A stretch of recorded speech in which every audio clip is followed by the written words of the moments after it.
It's 6:58 on a Wednesday morning, and you're sitting in your kitchen with one hand around a chipped white mug that has been missing a piece from the rim for almost 4 years. The coffee is too hot. Outside the window, your neighbor is backing a new BMW X5 out of his driveway. He pauses when he sees you. You lift the mug. He lifts 2 fingers from the steering wheel. It's a normal exchange between 2 people who have lived next to each other long enough to recognize each other's morning routines. His SUV is 3 months old. Your 2014 Toyota Corolla has 168,421 miles on it. He probably thinks you're still exactly where you were when you moved into this neighborhood. He's wrong. Your investment accounts contain $417,836.24. Nobody around you knows that number. Not your neighbor, not the people at work, not the cashier who sees you wearing the same dark jacket 3 winters in a row, and especially not the people who assume that because you don't spend much money, you don't have much money. You take another sip. The mug touches your lower lip exactly where the ceramic is chipped.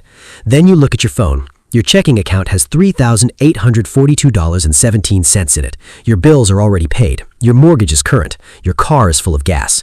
Nothing about the morning looks different. That's the strange part. The number changed. You didn't. Rewind 6 years. You're 36 years old and it's 7:14 on a Monday morning. You're sitting in the same kitchen, although the walls are a different color and the refrigerator makes a low clicking sound every few minutes. Your checking account contains $211.43.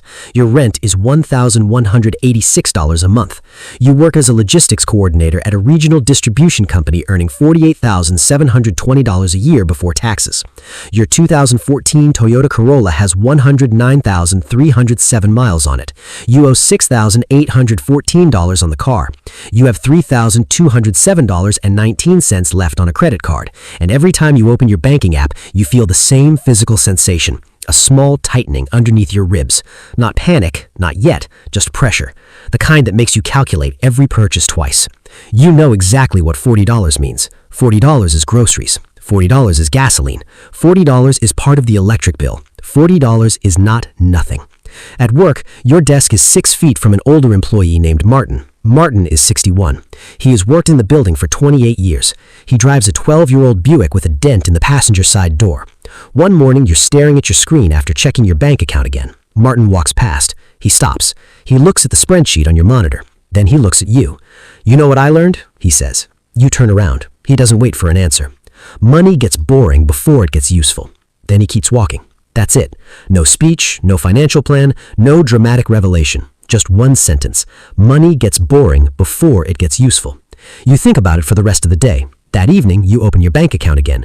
You still have $211.43. Nothing has changed. So you decide to make one tiny change. You set up an automatic transfer of $50 every Friday into a low-cost index fund. $50, that's all.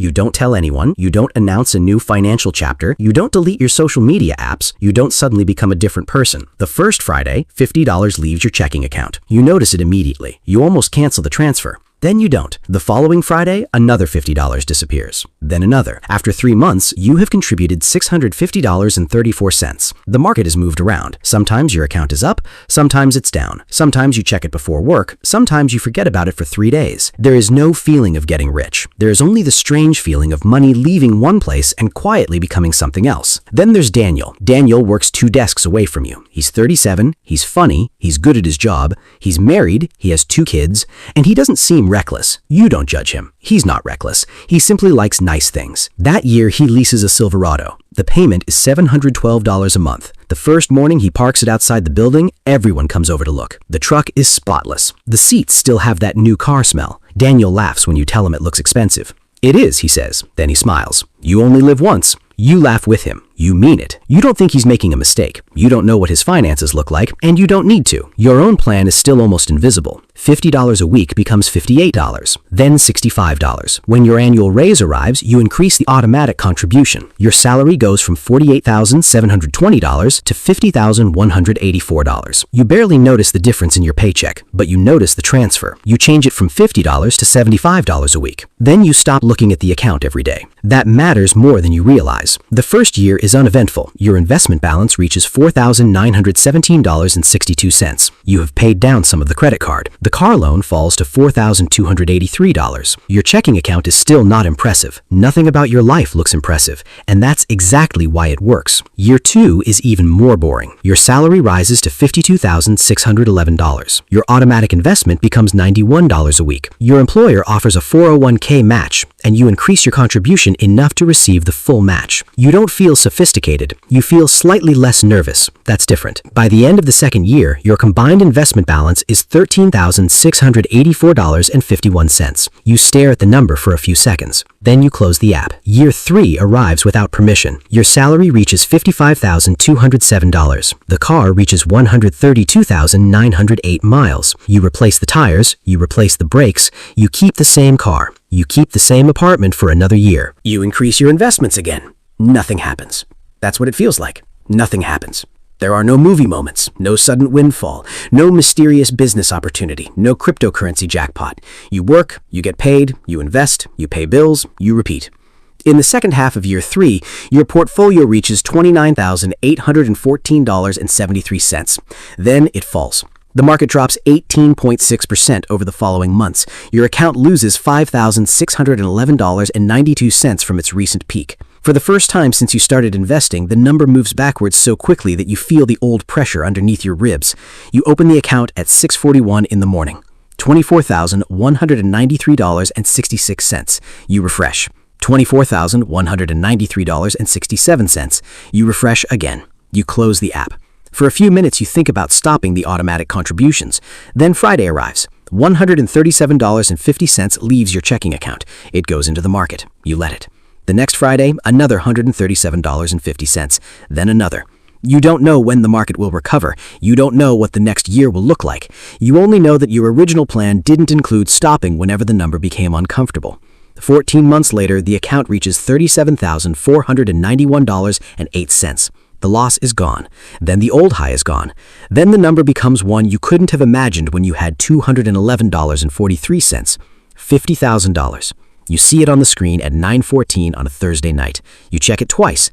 $50,013.72. You laugh once. Not because you're rich, because the number looks unreal. You remember the $211.43. The two numbers exist in the same life. Yours. By year 4, your salary reaches $59,844. Your contributions have increased gradually. You aren't saving half your income. You aren't living in a basement. You aren't doing anything extreme. You're simply no longer spending every raise before it arrives. Your portfolio reaches $81,246.39, then $94,817.16, then $113,492.25. And somewhere during the 4th year, something changes. Not your lifestyle, your perception. You begin noticing that money behaves differently once there's enough invested. Before, you worked and money followed. Now, while you're working, the money already invested is moving too. Most months, the movement is small. Sometimes it's negative. Sometimes it's surprisingly large. You still do the math twice. You can't help it. Then comes September. You're 39. Your monthly take-home pay is $4,121.67. On September 30th, your investment accounts gain $4,836.91.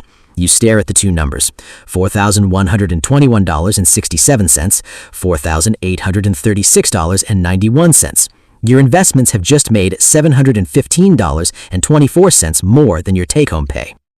For the first time, you don't celebrate. You don't tell Daniel, you don't tell Martin, you don't tell your neighbor. You sit in your car in the driveway with the engine turned off. The steering wheel is warm from the afternoon sun. You do the math again. Your paycheck paid for your life. Your investments made more than your paycheck that month. Not because you worked more, because the money you had already accumulated had started participating. You sit there for another minute, then you go inside. The next morning, you go to work. Nothing looks different. Martin is drinking coffee. Daniel is talking about his truck, about the printer. You answer an email. At lunch, you eat the same sandwich you brought from home. The number keeps moving in the background. By the end of that year, your investments reach $147,362.88. You are 39 years old. You have no idea what the future will bring, but you know something has changed. You are no longer completely dependent on your next paycheck. Then your company offers you a promotion. The new position comes with a salary of $78,400. It's a good offer. You would manage a larger team. You would travel twice a month. You would work late more often. The office would be 40 minutes farther from your home.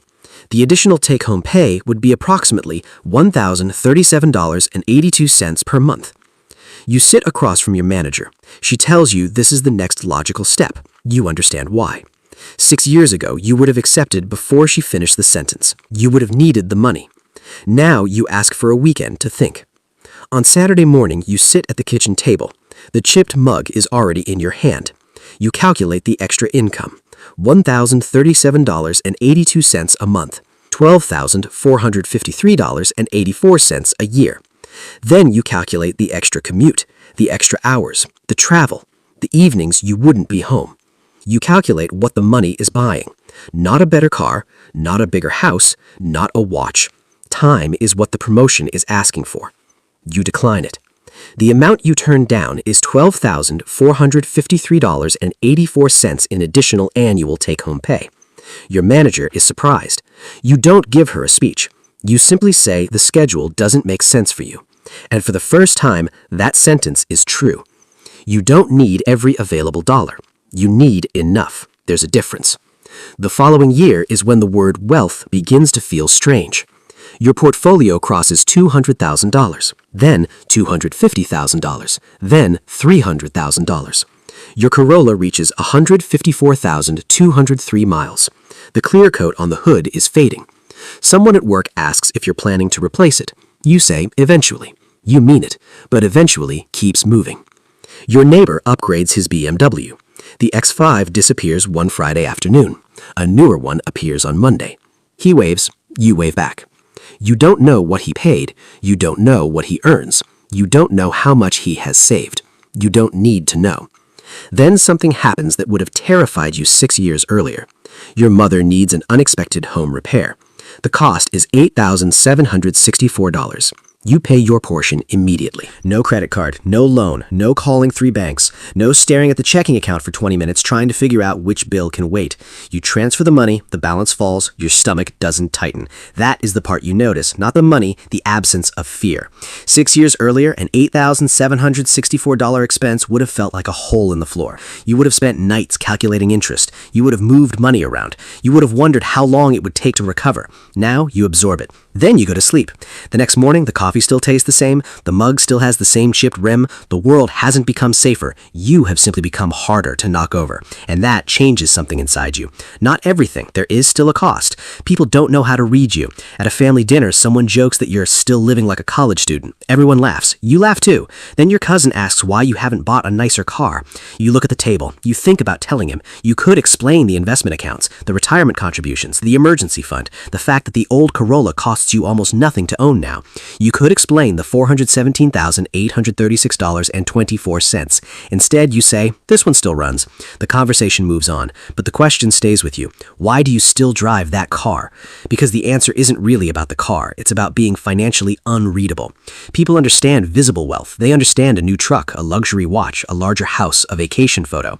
Those things have prices that can be guessed. Your life doesn't. Someone can sit beside you at a restaurant and have no idea that your investments are worth more than the house you grew up in. And sometimes that feels lonely. You begin to realize that financial security can create distance in a strange way. When someone complains that a $700 emergency will destroy their month, you understand the fear intellectually, you remember it physically, but you don't live inside it anymore. You have to be careful with that difference. So you don't correct them. You don't tell them what they should do. You don't turn your life into a lesson. You simply listen. Daniel eventually runs into trouble. Not because he is irresponsible. He's still a good father, still funny, still the same person. But the Silverado payment is still $712. Then his wife changes jobs. One income disappears for several months. Then the house needs a $6,300 repair. Then another expense arrives. One afternoon, Daniel calls you. He doesn't ask for money. He asks if you know anyone who can help him refinance his car. You give him a name. You send him the contact. You don't mention your portfolio. You don't mention what you could afford. The next week, he texts you. Appreciate it. You type back, no problem. And that's the end of it. There is no moment where he discovers your secret. No dramatic reveal. No applause. Life isn't a movie. Most financial changes happen without witnesses. By the time you're 41, your portfolio reaches $331,902.47. You still earn a salary, you still check the market, you still have months when the account falls, you still feel a little uncomfortable when a large number disappears during a bad week. The difference is what happens next. You don't panic, you don't sell because the screen turns red. You keep contributing, you keep working, you keep living below what your income could technically support. Then comes the month when the number crosses $400,000. April. The market is strong. Your contribution arrives. Your employer match arrives. The account closes at $403,708.09. You check it once, then again, then you put the phone face down. You don't feel rich, you feel quiet. That is the closest description you can find. Quiet. The next year, your investment growth becomes inconsistent but increasingly meaningful. One month adds $1,902.44. Another loses $3,817.26. Another gains $7,104.83. Your contributions are still there. The machine doesn't need your attention every hour. You just keep feeding it. You begin to understand why Martin's sentence stayed with you. Money gets boring before it gets useful. The boring part lasted years. That's what nobody sees. Nobody sees the Friday transfers. Nobody sees the promotions you don't take. Nobody sees the old car. Nobody sees the years when the account barely seemed to move. Nobody sees the months when the market falls and you continue anyway. They see the result. They don't see the repetition. And maybe that's why the result doesn't look like wealth. It looks like nothing. On a Wednesday morning, years after the first $50 transfer, you wake up before the alarm. It's 6:58. You walk into the kitchen. The same chipped mug is sitting beside the coffee machine. You pick it up. The ceramic still has that small missing piece on the rim. You look outside. Your neighbor's driveway is empty. Then, a newer BMW X5 turns the corner. It's him. Same neighbor, different vehicle. He slows down. He recognizes you through the window. He waves. You lift the mug. He lifts his hand from the steering wheel. Then he drives away. You look down at your phone. The investment balance is $417,836.24. You check it twice. $417,836.24. Then you look at the Corolla parked outside. 168,421 miles. The paint is faded. The windshield has a tiny crack near the passenger side. You could replace it today. You probably will eventually, but not because someone else thinks you should. You take another sip of coffee. The number on the phone is larger than the number you once thought would change your life. And somehow, the kitchen looks exactly the same. The refrigerator still clicks. The coffee is still too hot. The mug is still chipped. Your neighbor still has the newer car. Nobody knows the number. Not really. Maybe that's the strange part about building wealth quietly. The outside can remain almost unchanged, while the inside of your financial life becomes something completely different. 6 years ago, you had $211.43. Now you have $417,836.24 invested. You don't feel like you've won. You don't feel like you've arrived. You just sit there for another few seconds, holding the chipped mug, watching the street become busy. Then you put the phone down and let the number keep working without you. If this story made you see quiet wealth differently, leave a comment with the moment that stayed with you. And if you could choose between looking rich and quietly becoming wealthy,